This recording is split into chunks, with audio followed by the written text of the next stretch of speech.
Правила великого и могучего меняются нечасто. Поспеть за ними можно. Особой внимательности не надо, чтобы встретить на улицах города вывески и рекламы с ошибками. Например, на остановке в центре Сыктывкара их с десяток. Посчитала их Дарья Вологжанина. Мы все учились понемногу, чему-нибудь и как-нибудь. Знаменитая цитата из книги Евгений Онегин. Особенно долго и трудно мы учились русской орфографии, пунктуации и синтаксису. Но, к сожалению, правила русского языка поддались изучению не всем. Ошибки вокруг нас, на вывесках магазинов, в объявлениях и даже на объектах городской инфраструктуры. Центр города. Остановочный комплекс возле детского мира. Относительно новой остановки городская мэрия превратила в так называемый исторический ликбез. Задумка, конечно, хорошая, но вот воплощение, как оказалось, страдает.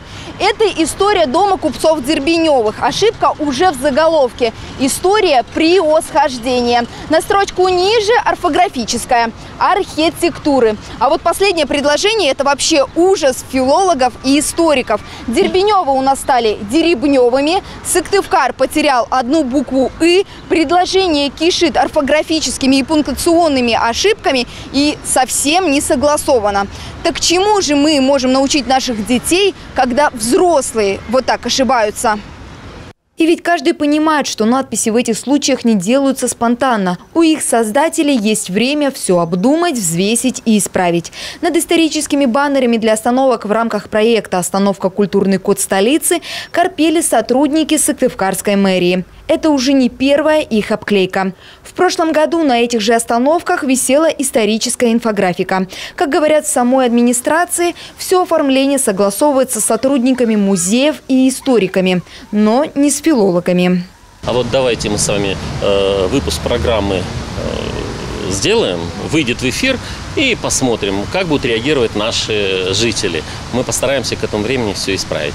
Ну, я хочу сказать огромное спасибо тем людям, которые это заметили, потому что мы в какой-то степени делали это в оперативном порядке. В прошлом году мы подали заявку на грант, на президентский грант, для того, чтобы в рамках столетия Республики Коми Федерация нам помогла вот с этой идеей, с этим проектом. Она даже была посвящена именно 100-летию, и мы в гранте написали 100 остановок города.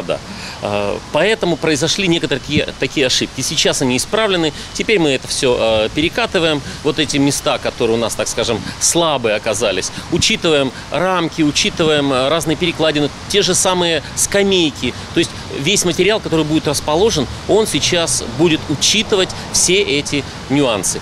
В этом году Управление культуры администрации Сыктывкара вновь участвует в конкурсе президентских грантов. В случае победы будет оформлено уже не 100, как планировалось годом ранее, а 101 остановка. Тем временем филологи бьют в набат.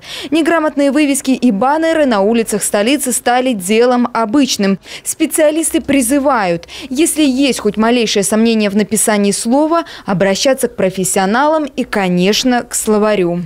Опасность таких текстов с ошибками, она заключается в том, что люди, читая, потихоньку привыкают к такому написанию, к такому изображению, и, следовательно, это отпечатывается в памяти и уже, в общем, начинает транслироваться.